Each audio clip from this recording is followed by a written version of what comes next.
المبعوث رحمة للعالمين اللهم صل وسلم وبارك على سيدنا وحبيبنا وشفينا محمد وسلم رضي الله تبارك وتعالى عن كل صحابة رسول الله أجمعين أما بعد أعوذ بالله من الشيطان الرجيم بسم الله الرحمن الرحيم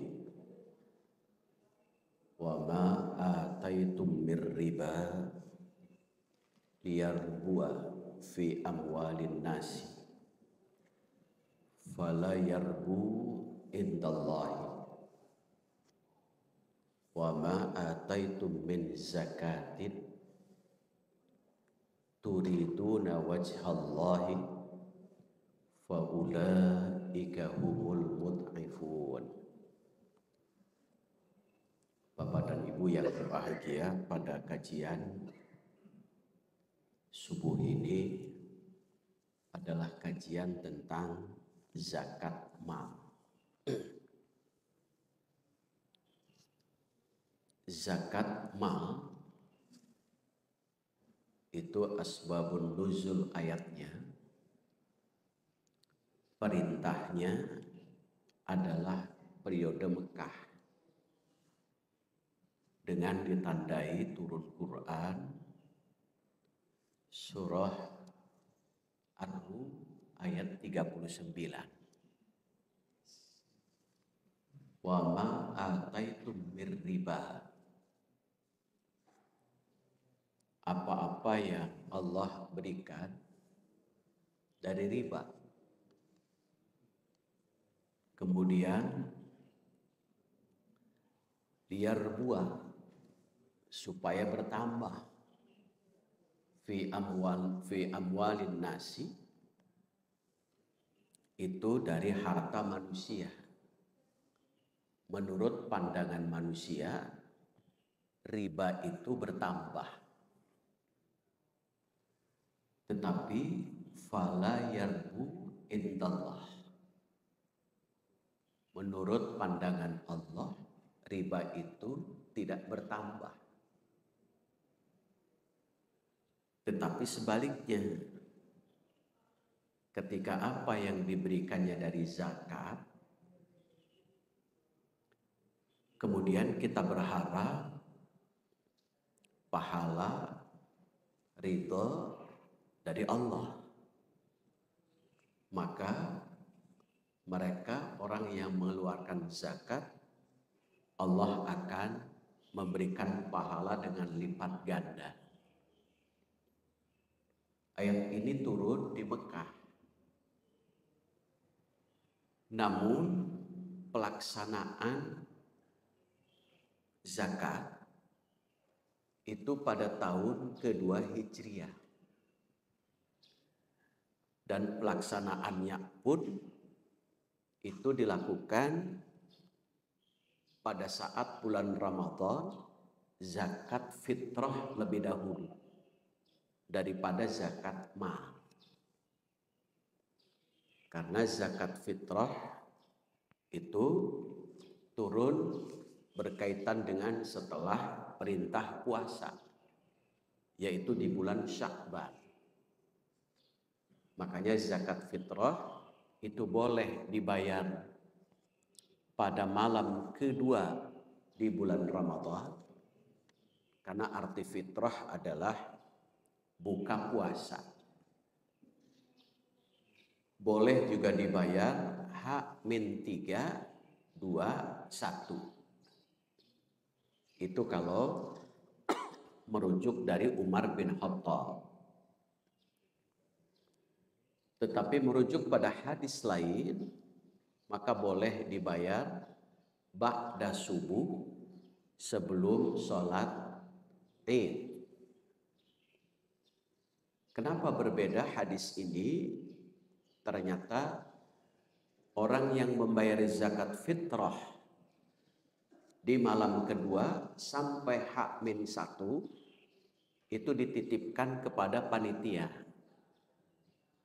Atau kalau dalam Al-Quran istilahnya disebut dengan amilin, yaitu orang yang bekerja untuk mengambil atau memungut dan membagi. Bisa jadi mencatat. Sedangkan orang yang tiba-tiba minta jatah, maka itu sebutnya ambilin. Bukan amilin itu, tetapi ambilin.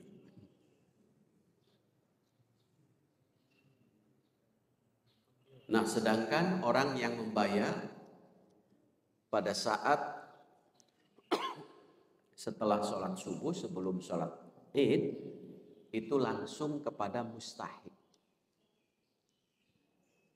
tidak melalui panitia. Silakan, itu boleh dengan dua cara. Boleh titipkan dengan panitia, pada panitia, boleh juga langsung. Nah, pada tahun kedua Hijriah di bulan Syawal barulah pelaksanaan untuk zakat mal. Artinya adalah zakat harta. Jadi bulan Syawal mulai pelaksanaan zakat mal itu. Di dalam Al-Qur'an lafaz zakat, infak dan sedekah kadang-kadang diartikan sama, yaitu zakat, infak, sedekah. Zakat artinya zakat, infak juga kadang diartikan zakat, sedekah juga diartikan zakat. Seperti ya ayyuhalladzina amanu anfiqu min thayyibati ma kasabtum. Hai orang-orang yang beriman, anfiqu, keluarkanlah zakat di situ.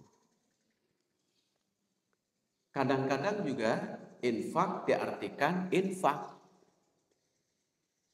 Seperti dalam Quran surah Al-Baqarah ayat 215. Yas'alunaka madza yunfikun qul ma anfaqtum. Di situ artinya adalah infak. Sedekah juga kadang diartikan zakat. Khudh min amwalihim sedekah. Ambil harta mereka sebagai zakat. Sedekah juga kadang diartikan sebagai sedekah. Seperti dalam Quran surah Al-Baqarah, qaulun ma'ruf wa maghfiratun khairum minas sedekah. Tutur kata yang baik dan pemaaf itu adalah sebaik-baiknya sedekah. Kita artikan persamaan dan perbedaannya. Zakat, infak, dan sedekah. Zakat, infak, sedekah persamaannya sama-sama mengeluarkan harta atau materi. Kalau sedekah bisa jadi non materi.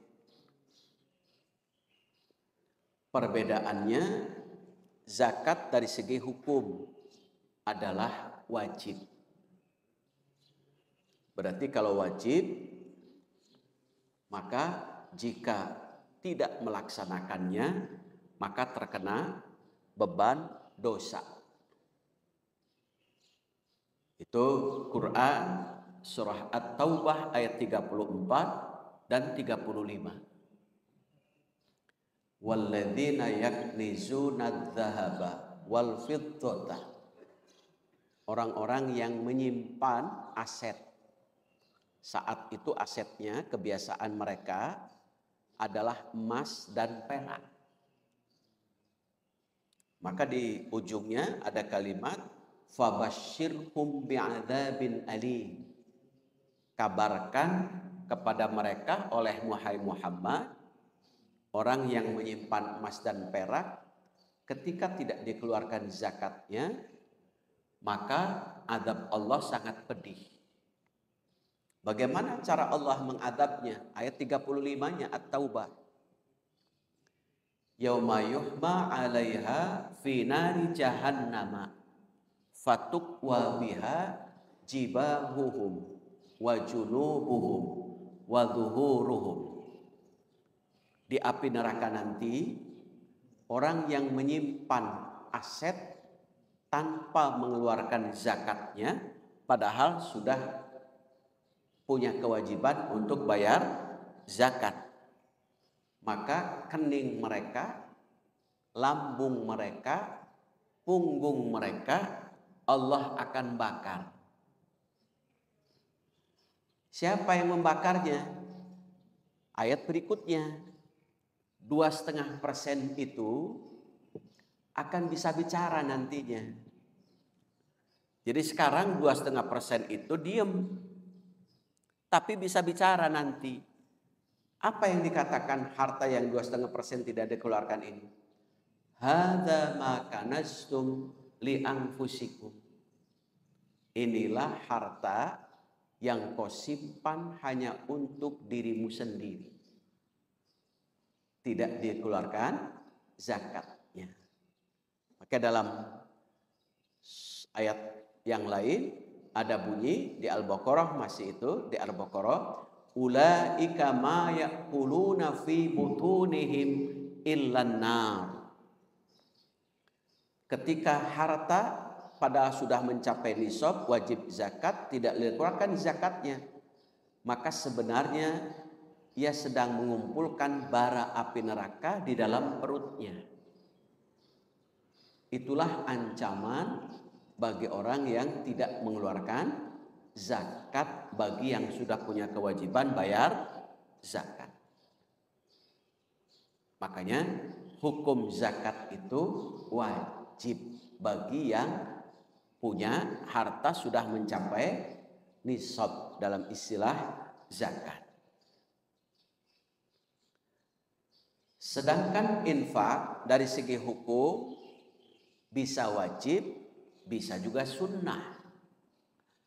Kalau wajib adalah infak suami kepada istri. Dalam Quran surah Al-Baqarah 233, rizquhunna wa kiswatuhunna. Kewajiban suami itu memberi makan dan pakaian. Kemudian dalam At-Thalaq ayat 6, kewajiban suami itu askinuhunna, memberi tempat tinggal. Jadi kewajiban suami secara materi di dalam Quran itu ada 3. Memberi makan, pakaian, tempat tinggal. Makanya suami harus bekerja keras di situ untuk masuk ke surga. Beda dengan istri. Kewajibannya istri itu adalah wa ata'at. Dia taat kepada suami. Maka dalam hadis, kalau istri itu satu, menjaga puasa Ramadan, 2, menjaga sholat 5 waktu, yang ketiga, menjaga rahasia keluarga, yang keempat, taat kepada suami. Kata Rasulullah, katakan kepada istri-istri yang melaksanakan 4 ini, silahkan pilih mau masuk surga lewat pintu mana. Jadi kewajiban istri mah tidak perlu usaha di situ. Makanya beda dengan suami, mau masuk ke surga itu harus usaha. Itu kenapa? Karena harus memberi makan, pakaian, tempat tinggal. Itu infak wajib itu. Maka dikuatkan dalam hukum positif saat bapak melaksanakan akad nikah. Ada istilah sighat ta'liq, janji suami kepada istri jika saya tidak memberi nafkah selama 3 bulan berturut-turut. Jika saya meninggalkan istri selama 6 bulan. Jika saya menyakiti badan istri, maka istri mengadukan ke pengadilan dengan membayar iwat. Di buku nikah Bapak 1.000 rupiah. Di buku nikah sekarang 10.000 rupiah. Maka jatuhlah talak 1. Itu kewajiban suami. Infak itu artinya. Ada juga infak wajib. Infak wajib lagi hukumnya adalah memelihara diri kita. Dalam Al-Quran, surah Al-Baqarah, banyak sekali surat Al-Baqarah itu ternyata. Ayat 194. Wa anfiqu fi sabilillah wa la tulqu bi aidikum ila tahlukah. Infaklah di jalan Allah. Janganlah kamu hancurkan dirimu sendiri dengan tanganmu. Berarti mengurus diri sendiri itu wajib. Jadi jangan rudin, kucel, kumuh. Apalagi badannya pendek, matanya belek, punya penyakit bengek, tingkah laku brengsek, badannya bau kelek lagi, tidur ngerek lagi. Udah itu. Saya pilihan itu ya. Itu. Nah itu. Jadi kemudian ada juga infak sunnah.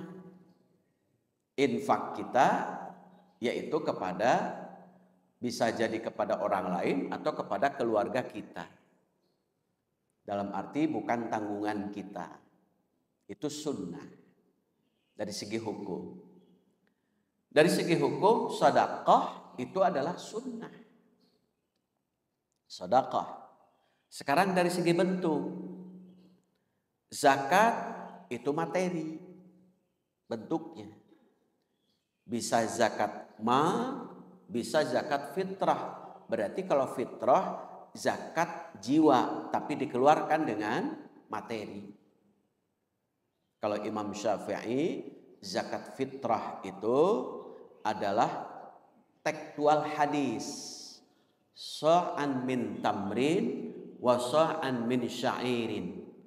Kurma, gandum. Saat itu makanan pokok. Maka Imam Syafi'i, zakat fitrah itu zakat makanan pokok. Beras, kan di hadisnya kurma gandum tidak ada beras. Dikiaskan. Kurma gandum, beras sama-sama makanan pokok. Maka kalau Imam Syafi'i, zakat fitrah itu harus dikeluarkan dengan beras. Beda dengan Abu Hanifah.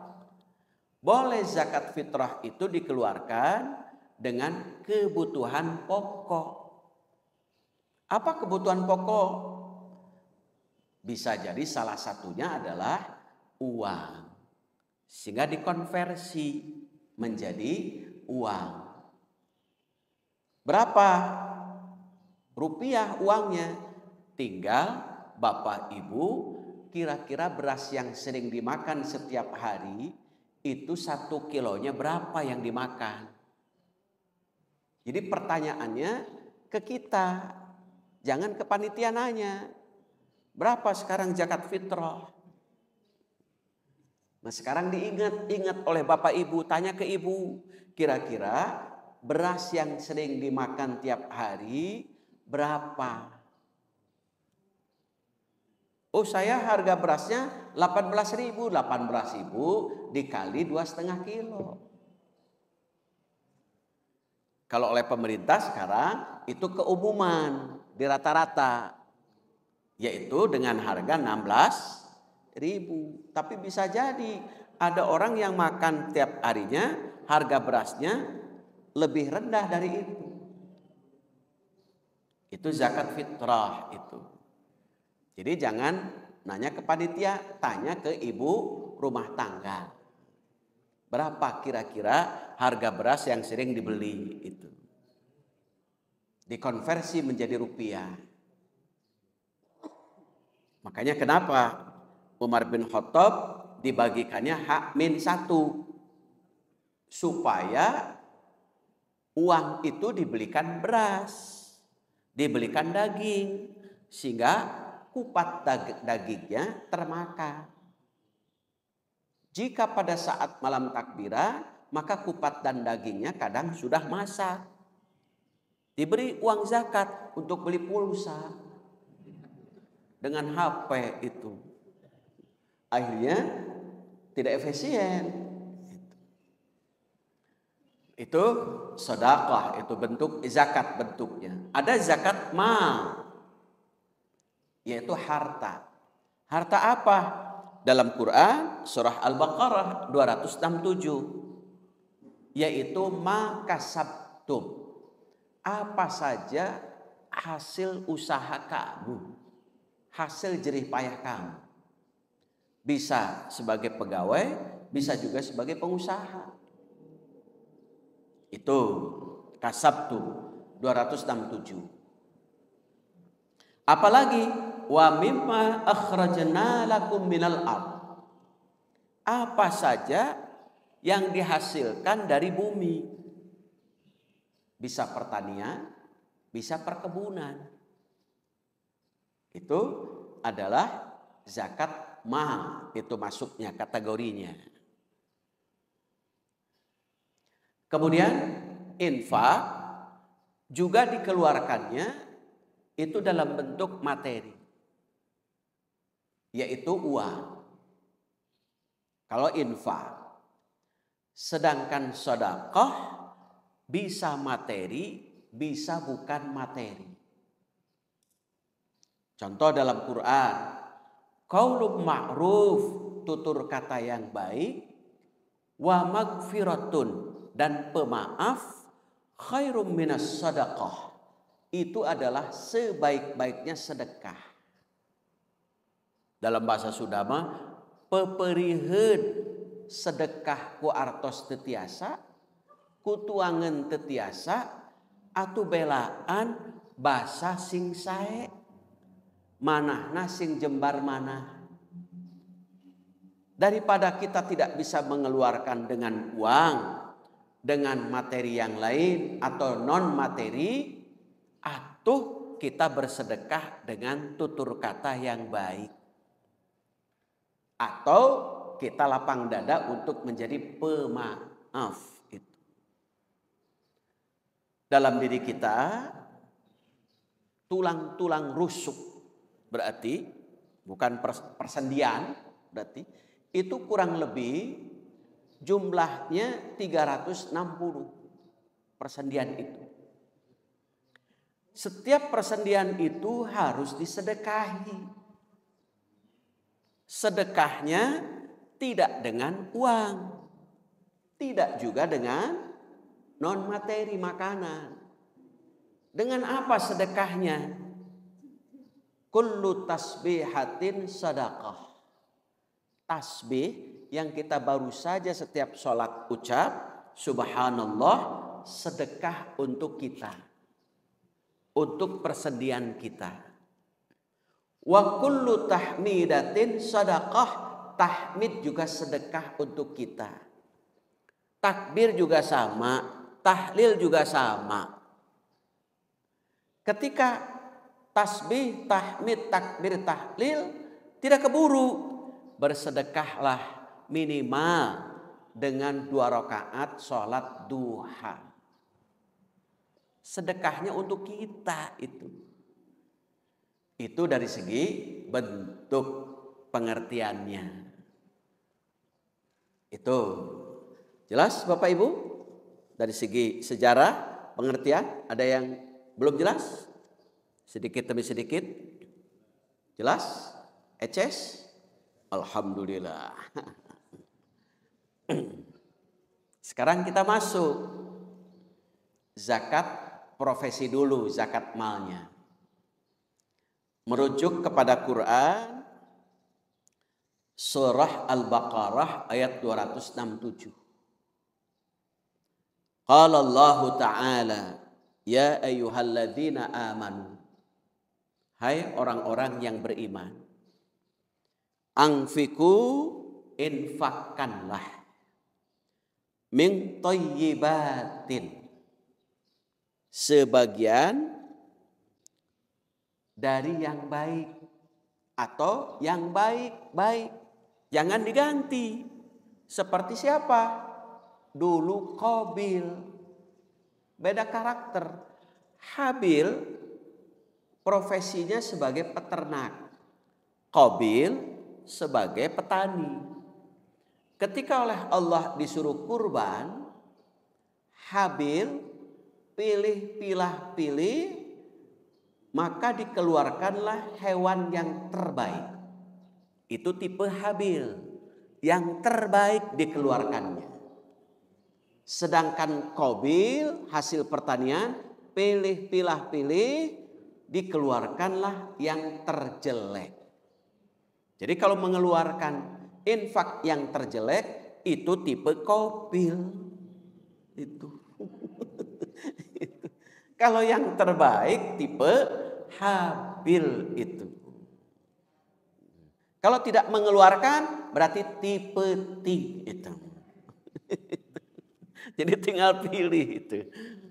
Jadi kata Allah, thayyibat, infak itu yang terbaik. Itu. Maka kalau dalam pengajian sekarang sok ada flyer itu, bawa infak yang terbaik itu. Yang terbaik. Dari apa? Maka sabtum. Apa saja hasil jeripaya usahamu. Apa saja hasil jeripaya usaha. Bisa pegawai, bisa pengusaha, bisa pedagang, atau yang lainnya. Usaha-usaha yang lain. Itu. Wa mimma akhrajna lakum minal ard. Atau apa saja sebagian dari hasil pertanian atau dari tanah, dari bumi, perkebunan, pertanian. Sekarang kita lihat beberapa pendapat itu. Menurut Ali bin Abi Thalib, Ubaidah, As-Salmani, dan Ibnu Sirin, bahwa yang dimaksud dengan infak, kan ada lafaz infak, anfiku min thayyibat. Apa yang dimaksud infak? Di sini ditafsirkan oleh Ali bin Abi Thalib, Ubaidah bin As-Salmani, dan Ibnu Sirin adalah zakat mafruḍah. Apa zakat mafruḍah? Zakat yang diwajibkan. Berarti namanya zakat mal. Itu zakat harta itu. Kemudian pada ayat ini surah Al-Baqarah 267, nanti oleh Bapak Ibu buka, itu terdapat dua perintah penyaluran harta. Yaitu satu, perintah untuk menyalurkan harta yang baik dari hasil usaha. Yang kedua, perintah zakat yang terbaik dari hasil pertanian. Jadi dua perintah ayat ini. Satu, zakat hasil usaha. Yang kedua, zakat dari pertanian. Ayat itu. Berarti dua dikeluarkannya. Kalau ibu, bapak punya harta dan punya pertanian itu atau perkebunan, dikeluarkan dua. Gitu. Kemudian ayat itu menggunakan lafaz anfiku. Ini berarti menunjukkan zakat itu hukumnya wajib. zakat itu hukumnya wajib. Jika tidak dikeluarkan maka dosa. Makanya ancamannya surah At-Taubah ayat 34 dan 35. Itu ancaman bagi orang yang tidak mengeluarkan zakat. Itu yang pertama, kandungan ayat tersebut. Kemudian di situ ada lafaz ma kasabetum. Apa yang dimaksud dengan kasabetum? Kasabetum berarti setiap yang dihasilkan manusia atau orang yang mau infak, orang yang punya kewajiban untuk bayar zakat dengan kasab. Artinya dengan usaha, penghasilan dari kerja fisik atau hasil kontrak perniagaan. Semua hasil usaha apapun itu disebut kasabtum itu. Maka kalimat kasab memberikan isyarat, memiliki makna yang luas. Tidak terbatas pada dagang, tetapi juga mengandung arti perintah pekerjaan yang lain yang menghasilkan harta. Pokoknya setiap usaha yang menghasilkan harta maka disebut kasab. Tapi kasabnya yang halal tentunya. Bukan kasab yang haram. Jadi kasabnya yang halal. Halal itu berarti tidak mencuri. Itu karena Allah tidak akan menerima sedekah dari hasil pencurian itu. Kalau sekarang bukan hanya mencuri dari hasil korupsi misalkan, Allah tidak akan terima itu. Ketika dikeluarkan infak atau zakat hasil pencurian itu. Maka Allah menerima zakat itu dari hasil yang kasab, yaitu usaha. Itu makna kasab itu. Sedangkan pertanian, jika pertanian itu mencapai 1 ton misalkan dalam satu musim, selama kurang lebih 4 bulan wajib dikeluarkan zakatnya 10%. Jika itu kalau 10% diairi dengan air hujan. Jika diairi dengan irigasi, maka zakatnya adalah 5%. Kemudian kalau zakat profesi berapa? Zakat profesi itu nisabnya diantaranya adalah mencapai, kalau itu adalah 4,25 gram emas. Berarti kalau 1 gram itu, berarti kalau di dinar dihitungnya nisabnya itu 20 dinar. Setiap 1 dinar berapa? Setiap 1 dinar itu sama dengan 4,25 gram emas 24 karat. Berarti 4 kali 4,25 dikali 20. Berarti berapa? 85 gram. Ya, 24 karat. Itu pendapat yang pertama. Itu 85 gram. Ada juga ketika emas itu kurang dari 85 gram karatannya, maka nisabnya 93,6 gram. Ketika nisab emas itu bukan 24 karat. Tinggal ibu punya emasnya berapa karat. Kalau tidak punya emas, sakarat. Itu. Jadi kalau 24 karat berarti emas antam 85 gram. Kalau kurang dari kurang dari 24 karat 93,6 gram. Itu. Sekarang kalau dirupiahkan berapa? Tinggal emas antam itu kira-kira 1 gramnya berapa? Misalkan dihitung mudah 1 juta misalkan. Berarti kalau 1 juta emas 24 karat berarti 85 juta. Sehingga ketika Bapak Ibu punya tabungan deposit 85 juta dengan syarat satu, uangnya tidak ada kaitan dengan orang lain.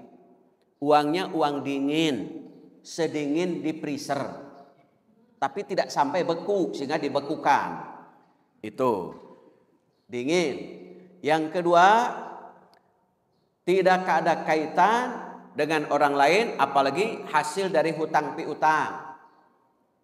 Yang ketiga, sudah mencapai haul 1 tahun. Yang keempat, sudah mencapai nisab standar minimal.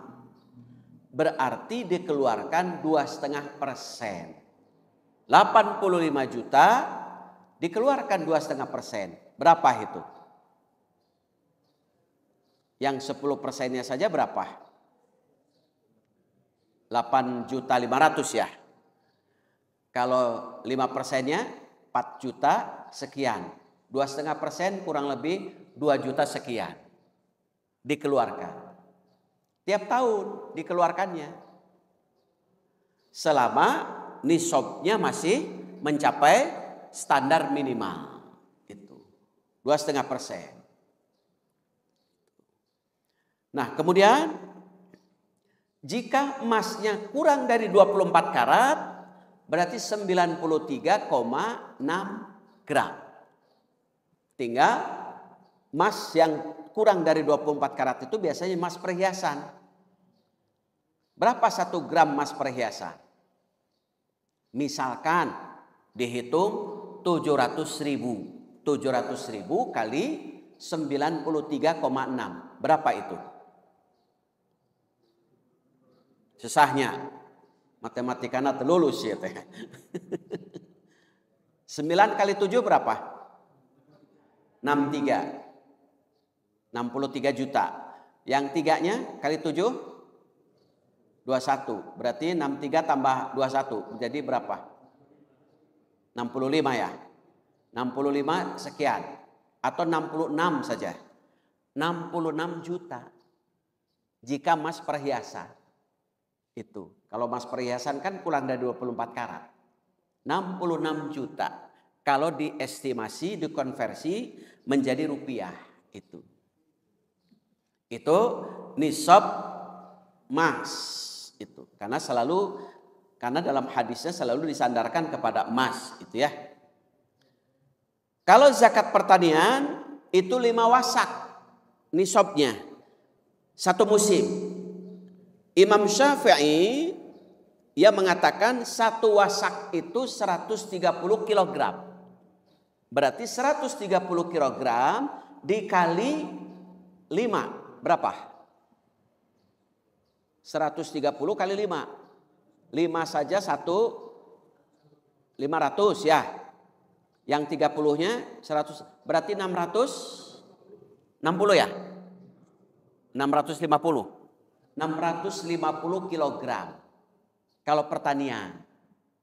Gabah itu 1 musim, setiap kali musim. Kalau Abu Hanifah setiap 1 wasak itu 195,6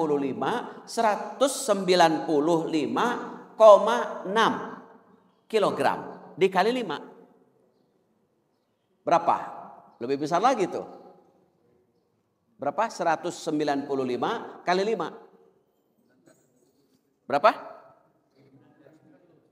Hah?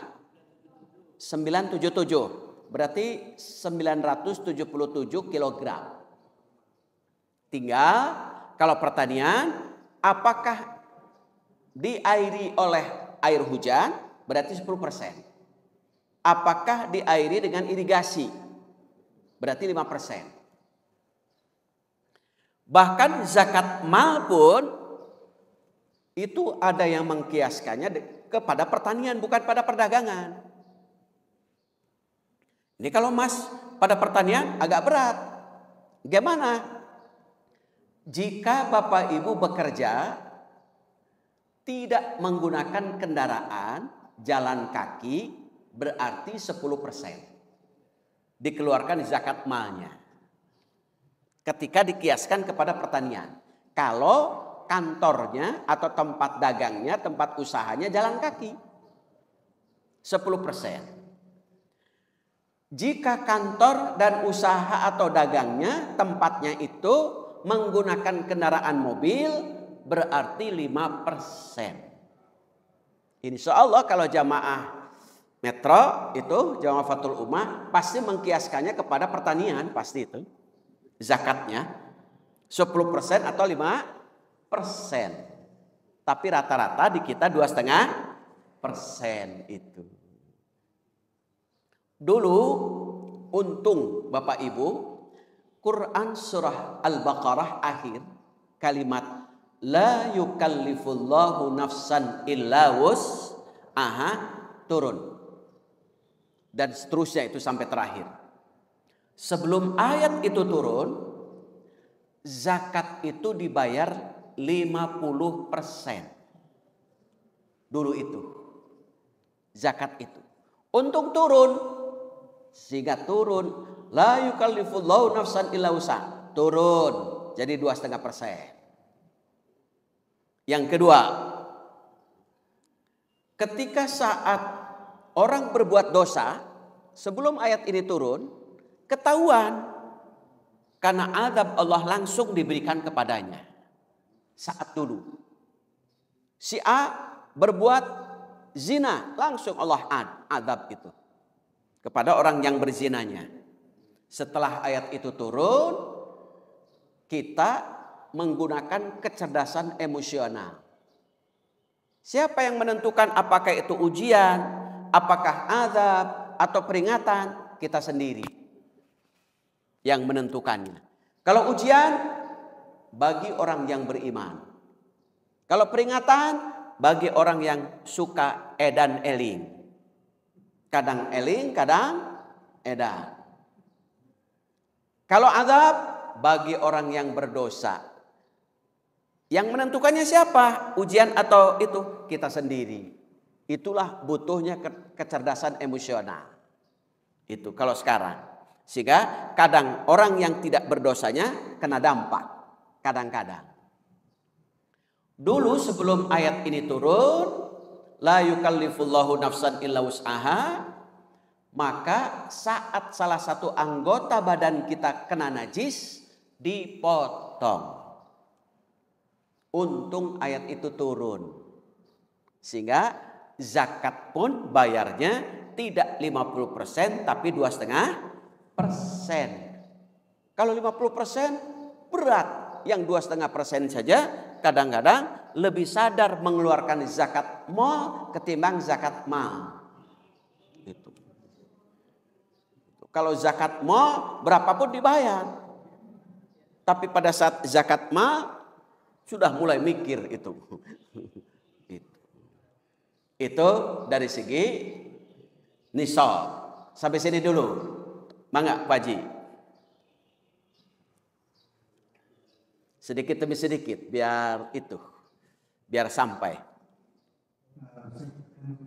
Kalau modifikasi ini yang dipakai kedua, kalau kita menjual tanah atau rumah itu menjadi tanah atau ketiga tadi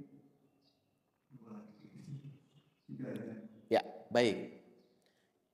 Mas perhiasan itu merujuk kepada ketika ada seorang ibu-ibu membawa putrinya dituntun karena sayang terhadap putrinya, maka putrinya ini dipakaikanlah emas perhiasan.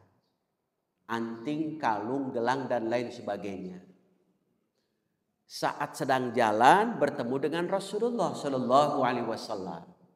Kemudian ibu ini ditanya, "Ibu, ini emas perhiasan?" "Betul, wahai baginda Rasul." "Sudah dikeluarkan zakatnya?" "Belum." "Segera keluarkan."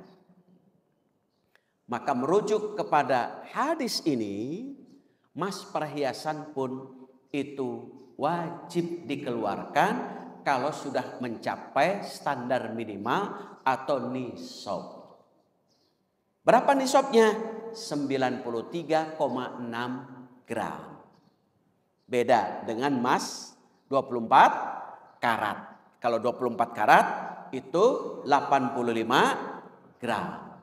Itu tinggal dikalikan. Berapa gram kira-kira memakainya. Itu. Yang kedua, ketika menjual tanah. Maka tanah itu dulunya diam atau menghasilkan. Kalau diam tidak wajib mengeluarkan zakat. Kalau menghasilkan berarti keluarkan zakatnya. Zakat hasil pertanian atau perkebunan. Dijual. Disimpan dulu uangnya. Kalau sudah mencapai haul 1 tahun, harga jual tanah itu lebih dari 85 juta. Berarti tahun berikutnya wajib mengeluarkan zakat. Misalkan hari ini tanggal berapa sekarang? 19 ya. 19 Maret.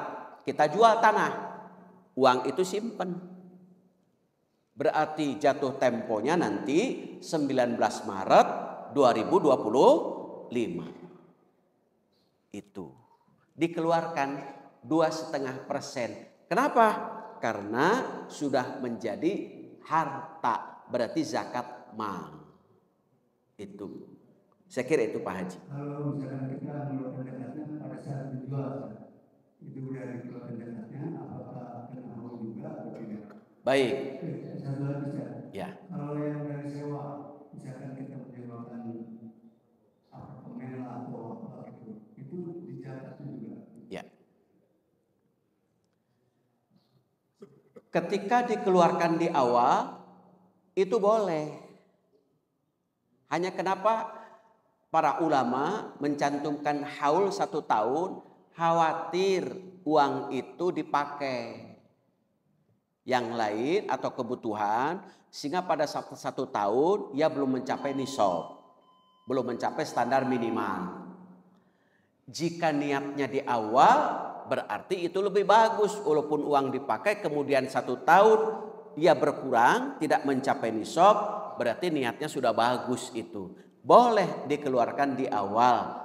Itu namanya kalau dalam istilah fikih itu sebut saddud dzari'ah, tindakan preventif. Tindakan daripada khawatir terpakai, maka saya keluarkan lebih dahulu. Itu boleh, silahkan. Itu. Yang kedua itu tadi nanti. Oh, sewa. Hasil sewa itu wajib dikeluarkan. Tetapi wajibnya bagaimana hitungannya? Dari hasil sewanya. Walaupun hasilnya 20 juta. Tetapi harga apartemen itu mencapai nisab. Tapi dikeluarkannya dari 20 juta. Bukan dari harga apartemennya. Misalkan, kenapa dari 20 juta? Hasilnya 20 juta. Tetapi kan belum mencapai nisab. Harga apartemen melebihi nisab. Berarti 20 juta dikeluarkan 2,5%. Apartemennya 10, 20 juta dikali 10 berarti 200 juta. 200 juta dikali 2,5% dari hasil itu. Tapi setelah dipotong, anggap 20 juta itu sudah bersih. Sudah bersih, potong bayar ini, bayar listrik, bayar sebagainya, bersihnya 20 juta. Gitu. Maka wajib dikeluarkan 2,5%. Itu. Saya kira itu Pak Haji. Ya, mangga Pak Haji. Jadi mengenai emas tadi, walaupun dipakai atau tidak dipakai, tetap membayar. Ya. Kemudian setiap tahun kita harus bayar selama masa mencapai nisab. Ya, betul. Selama mencapai nisab, maka dikeluarkan. Yang kedua mengenai pertanyaan tadi, memakai air irigasi atau enggak, itu latar belakangnya apa? Kenapa bisa yang 110%, yang 105%? Kenapa? 10% itu air hujan karena tanpa biaya. 5% mungkin ada biaya untuk irigasinya. Itu biaya. Makanya menyuruh orang atau apa itu. Walaupun airnya ada, tapi bisa jadi menyuruh orang. Maka kalau irigasi 5%. Kalau air hujan tanpa biaya, karena memang itu mah dari Allah langsung. Hakikatnya semua juga dari Allah. Tapi kalau air hujan tanpa ada campur tangan manusia, langsung disiram. Irigasi pemerintah juga sama, ada biaya pemerintahnya. Gratis itu untuk petaninya mungkin. Kalau pemerintahnya tetap ada biaya. Tetap 5% kalau irigasi. Itu. Tapi kalau Bapak misalkan hasil usaha zakat profesi mau 10%, boleh. Kenapa 10%? Saya kantornya, tempat usahanya tanpa biaya karena jalan kaki atau di rumah sendiri. Atau online kan sekarang diem itu. Nah itu. Karena bisnis online sekarang diem itu. Kalau 5% berarti berangkatnya pakai biaya. Ketika Bapak Ibu mengkiaskan zakat malnya kepada pertanian itu. Sangat jarang ulama Sunni menggunakan zakat mal itu dikiaskan kepada pertanian. Kecuali hanya ulama Syiah itu. Ulama Syiah itu dikiaskannya kepada pertanian. Itu. Saya kira itu Pak Haji. Ada lagi? Mangga Pak Haji. Boleh ya? Satu lagi ya? Sudah waktunya itu ya. Ya. Kalau yang harus dikeluarkan zakat itu yang disewakan atau bisa kalau disewakan.